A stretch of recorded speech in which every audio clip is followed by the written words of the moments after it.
Emilio Ordóñez, ex secretario de Seguridad de la provincia de Santa Fe, un gusto que estés en el programa. Igualmente, un gusto para mí.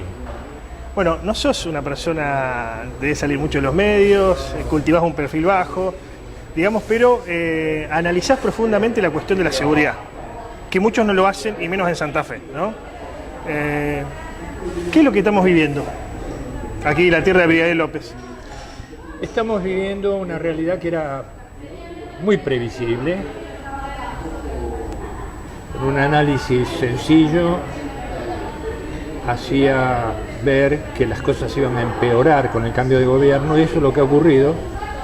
Ha empeorado, y yo creo que todavía va a empeorar más antes de empezar a mejorar, si Dios quiere. Y estamos viviendo ese momento, estamos viviendo un mal momento en materia de seguridad pública, malo. ¿Crónica de un final anunciado, digamos, o no? ¿Referido a quién o a qué? No, a la situación que tenemos de muertos, asesinatos. No, habrás visto que soy optimista, ¿no? Estoy diciendo que es posible que esto empeore aún más antes de mejorar. Quiere decir que, en mi opinión, no hemos llegado al piso. Pero va a tocar piso y va a rebotar. Las cosas van a mejorar, aunque no pronto. Ahora, hay muchos expertos en seguridad, ¿no? Sí. Habitualmente deambulan por los medios de comunicación, se han postulado a puestos políticos y han ingresado algunos. Ahora, ¿de qué hablamos cuando hablamos de seguridad y seguridad ciudadana? A ver, hablamos de que, vamos a decir claramente, hablamos de que cualquiera de nosotros puede salir a la calle y sentirse razonablemente seguro de que va a poder ejercer todos sus derechos libremente. Claro.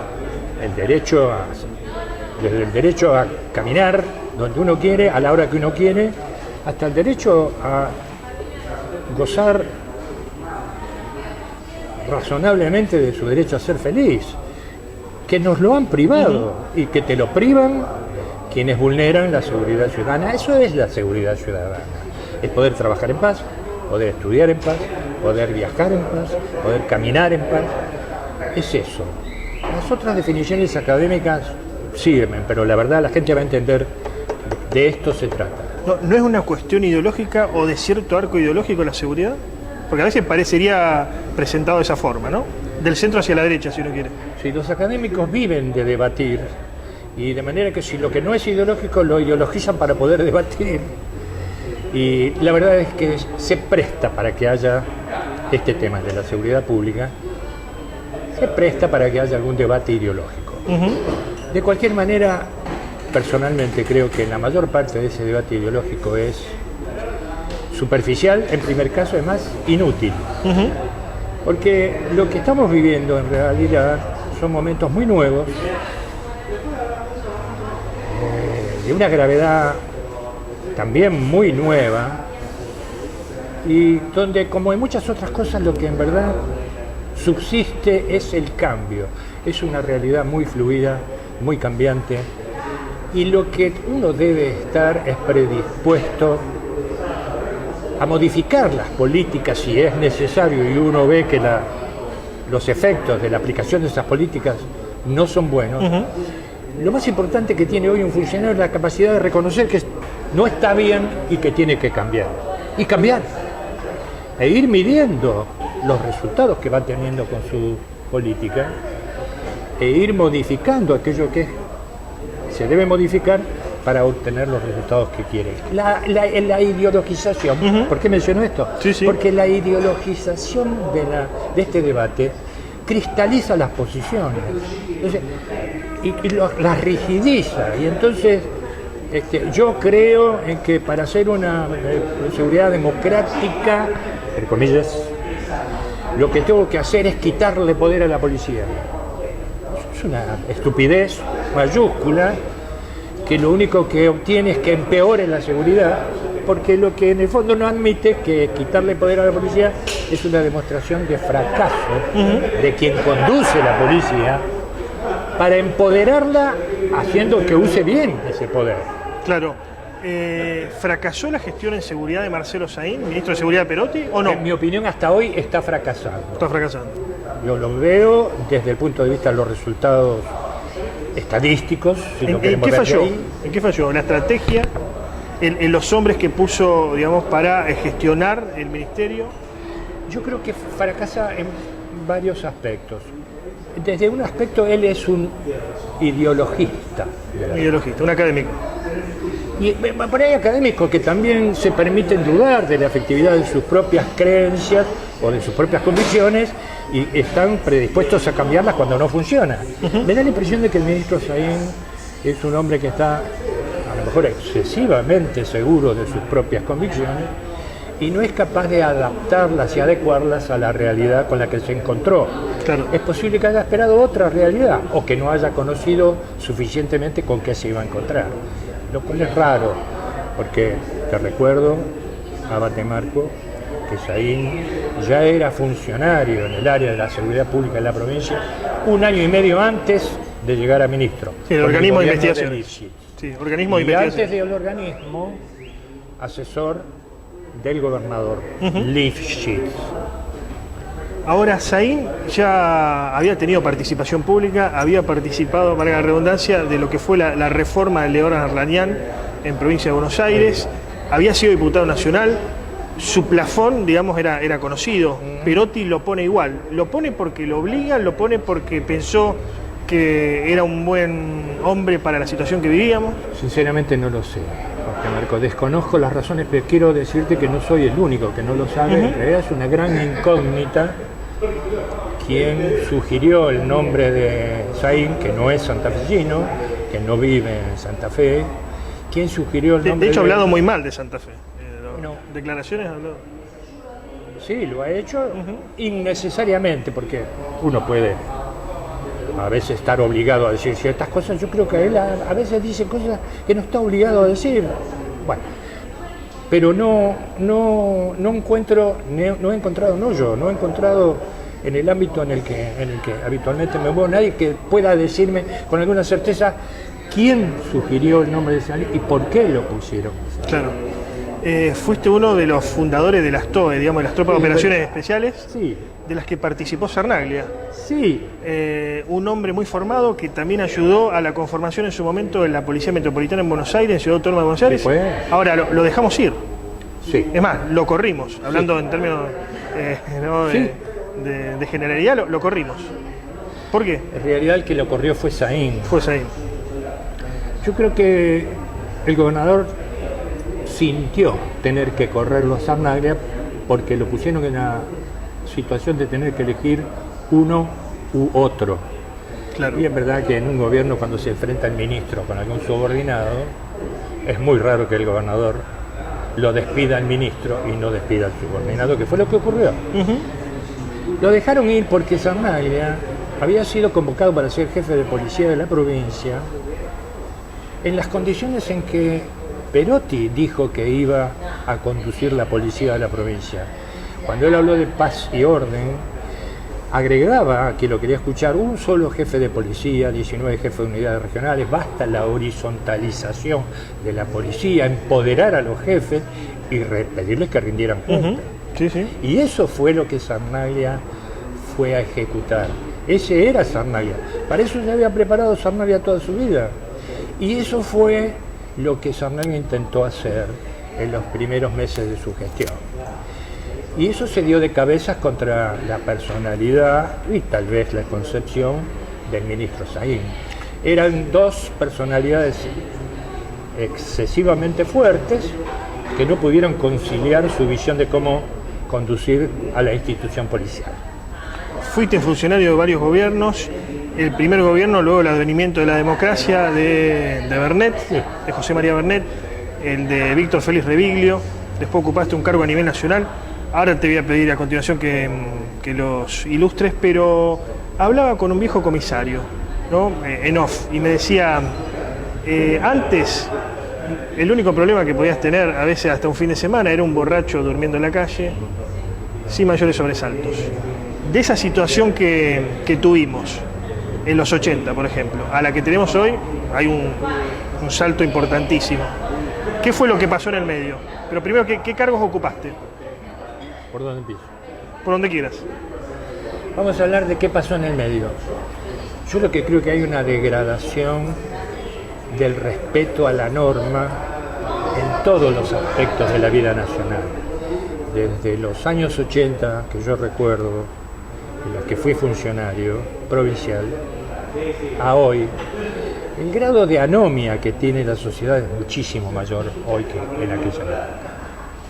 El valor que se le da a respetar la norma hoy es mucho menor que el que se le daba en aquel momento. Transgredir la norma era socialmente mucho más castigado en aquel momento que hoy.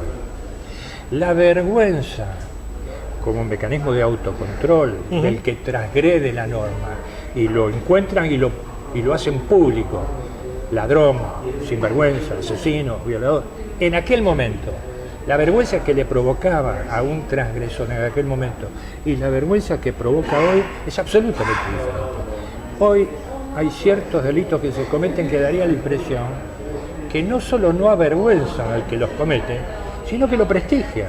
Y le dan identidad. Le dan identidad. Por ejemplo, los gatilleros. Ser asesino a sueldo en los 80, primero que no se conocían, debe haber habido tal vez, pero era absolutamente vergonzoso y además la gente lo vivía como algo tremendo. Ahora, cualquiera podría decir, bueno, en los 80 pasaba eso porque veníamos de un gobierno militar, una sociedad disciplinada. ¿Tenía que ver con eso? A lo mejor, tenía que ver con eso, tal vez, pero eso tenía que ver con eso desde el punto de vista de que se reprimía duramente las transgresiones a las normas y se reprimía duramente, a veces muy injustamente, las transgresiones a la voluntad omnímoda del poder militar. Claro. Pero si con esto no estamos convalidando del todo. Pero lo que sobre todo ocurría era que había un apego a la ley mucho mayor que el que hay hoy. Esto es un problema de muy difícil solución porque en el fondo es un problema cultural y como bien sabemos cambiar la cultura de la gente no es sencillo, ni rápido, ni fácil. Para Saín y para muchos otros la policía es el problema. No es parte del problema, sino el problema, en definitiva. ¿Está en lo cierto o no? Está totalmente equivocado. Está equivocado. Totalmente equivocado. Y además es un gravísimo error que un ministro, cuya herramienta principal para cumplir con sus propósitos es la policía, piense que la policía es el problema. Es una locura. La policía es una parte del problema y la parte más importante de la solución del problema. Ahora que está atravesada por la corrupción es innegable. Absolutamente, y eso es lo que hay que corregir. Está atravesada por la corrupción, está atravesada por la falta de respeto a los sistemas jerárquicos y de mando, está mal vista por mucha gente, el prestigio social de ser policía es absolutamente distinto al que tenía en los años 80, pero eso es lo que hay que corregir, eso es para lo que además lo eligen a un ministro, para mejorar la herramienta, no para denostarla, porque la pregunta es, entonces bajamos la persiana y lo cerramos. ¿Con qué operar? Claro. ¿En manos de quién te pones? Ahora, el desarrollo de la burocracia, digamos, no va en el sentido de ayudar a solucionar el problema. Y no lo digo peyorativamente, pero me parece que es un dato de la realidad. Antes el ministro de Gobierno hacía las veces de ministro de Seguridad y manejaba todo, digamos. Después se creó el cargo de secretario de Seguridad, que vos lo ocupaste. Después se le dio rango de ministerio durante la última administración socialista y cada vez estamos peor. O sea, avanzamos en la burocracia, le damos más presupuesto al área y después la realidad no tiene un correlato favorable. Bueno, eso es así y ha sido así. La responsabilidad no es de este gobierno, ¿eh?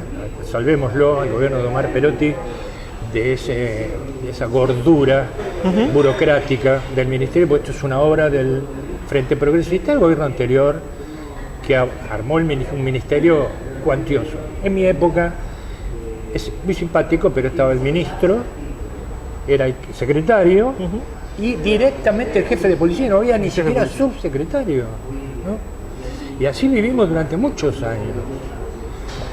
Yo sé, sería ingenuo no suponer que la realidad se ha hecho más compleja, la realidad delictual también es más compleja. Los poderes vinculados con el crimen organizado son mayores, el crimen organizado es mucho más poderoso hoy. es posible que haya una parte de ese incremento burocrático que esté justificado, pero de ninguna manera esa enorme estructura burocrática que se ha convertido en un lugar para mantener funcionarios amigos. Ahora, hay quienes dicen que el narcotráfico en Rosario es inevitable por la posición que ocupa Rosario en el concierto, digamos, comercial de la región y por los puertos, en comparación con otros lugares de la Argentina, ¿no? Y otras provincias. La provincia de Santa Fe con Rosario con otras provincias, como por ejemplo Córdoba. ¿Es así? Digamos, al tener puertos, inevitablemente tiene que venir el narcotráfico. No, inevitablemente no, nada es inevitable en esta materia, ¿no? Lo que sí es que la probabilidad de que ocurran es mucho mayor. Efectivamente, es muy probable que sea mucho mayor de lo que ni siquiera nosotros creemos que sea. Y tiene que ver la ubicación, claro que sí. Para eso estamos. Para eso estamos. Aquí el que llega ministro sabe que Rosario es lo que es y que geográficamente está ubicada donde está. No debiera sorprenderse de que esto haga de Rosario una ciudad donde es más probable que se desarrollen las organizaciones criminales ligadas al narcotráfico. Es de esperar y hay que prepararse para combatirlas y combatirlas bien. Se ha hablado mucho del control político de las fuerzas de seguridad y la policía. En tu época, ¿cómo era? En tu época de funcionario, ¿cómo era ese control y cómo es el control hoy? El control político es absolutamente insoslayable para la propia institución y además la tendencia que tiene la institución a... Control político por un no policía. No, estoy hablando del control de los estamentos políticos sobre la policía. Eso me preguntaste. Sobre eso me preguntaste. El control político está garantizado normativamente. El ministro tiene la facultad para disponer un enorme abanico de normas y en el manejo cotidiano para orientar a la institución policial. Lo que yo no estoy en absoluto de acuerdo es de que se la trate a la policía no como lo que es una profesión, con el respeto que merece una profesión en la que además te juegas la vida. Es muy fácil hablar de la profesión policial, o no hablar de la profesión, hablar de la policía y olvidar que es una profesión muy especial, que como la de los médicos en pandemia, es una profesión en la que se juegan la vida. A lo mejor la mayoría no se la va a jugar en su carrera profesional, pero llegado el caso tienen que estar dispuestos a jugársela. Claro. Es una profesión que merece respeto, como merece respeto cualquier profesional en cualquier profesión. ¿Los políticos odian a la policía hoy? ¿Los políticos odian a la policía? ¿Algunos odian a la policía? Acá hay me parece a mí que hay un residuo ideológico de una cierta corriente política e ideológica que aún hoy sigue vinculando a la policía con los años de la guerrilla, con los años de la dictadura militar, y la siguen vinculando a la policía con el autoritarismo y la represión de los años 70.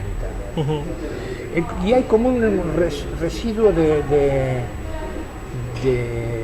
preconcepto, digamos. Absolutamente, pero quiero decir de enojo con la institución, de reservas con la institución. No queda un solo hombre que haya ingresado en la escuela de cadetes en aquella época. Todos pasaron a retiro, es una cosa absurda seguir viendo, pero sin embargo ideológicamente a alguna gente le conviene, en algunos casos, en otros casos no logran sacarse ese prejuicio de la cabeza, de vincular a la policía con el autoritarismo y la represión sin razón. Y no está bien. Es un prejuicio que lastima a la institución y lastima a la sociedad. ¿Sindicalización policial sí o sindicalización policial no? Como sea, una u otra, en una u otra manera, de una u otra forma, se puede funcionar perfectamente bien. Si las líneas de mando de la institución policial son suficientemente sabias y funciona correctamente, constituyéndose como una cinta de transporte de abajo hacia arriba de los requerimientos del personal, sus necesidades y sus inquietudes, el sindicato policial es innecesario.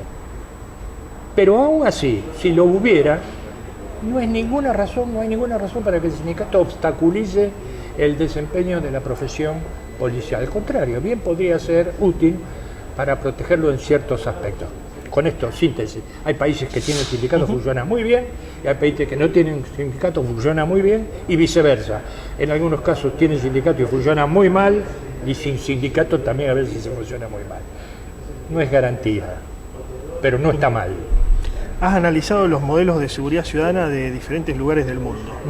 Por las características que tiene la Argentina, por las características que tiene Santa Fe y por las características que tiene Rosario. ¿Hacia qué modelo debemos ir? ¿Cuál es el ideal, por ejemplo, ¿no? al que aspiramos? El ideal... ¿O debemos aspirar? Bueno, yo al menos me sentí convocado en su momento y la verdad que estuve muy conforme y muy contento cuando tuve ocasión de hablar con el gobernador Perotti antes, inclusive que asumiera la gobernación, con la idea que él tenía de la institución policial, que era una institución donde se prestaba mucha importancia al respeto de las líneas de mando internas, una organización vertical que además se prestaba mucha atención a si había algún desvío, castigarlo y castigarlo duramente. Él quiso volver a eso porque él venía criticando una gestión del Frente Progresista en el gobierno que intentó, a la luz de algunas concepciones ideológicas, de policía democrática, Arlanian, que yo no veo dónde tuvieron éxito, pero de cualquier manera lo tomaban como si hubieran sido experiencias exitosas y lo quisieron implantar aquí, en mi opinión, con muy mal resultado. Perotti venía con el propósito de cambiar esto. Me consta que era así, desconozco por qué con la llegada de Saín esta idea cambió y no es esto lo que yo veo que se esté propugnando hoy. ¿Qué es lo que avisorás, ¿no? para fin de año? Siempre sabemos que son momentos difíciles donde la tensión aumenta. ¿Y qué es lo que avisorás para el año que viene en materia de seguridad? Lamento tener que reiterarte lo que dije hace un ratito. Yo creo que las cosas van a empeorar antes de mejorar. No quiero dramatizar y soy optimista. No en el corto plazo. No en el corto plazo. Emilio Ordóñez.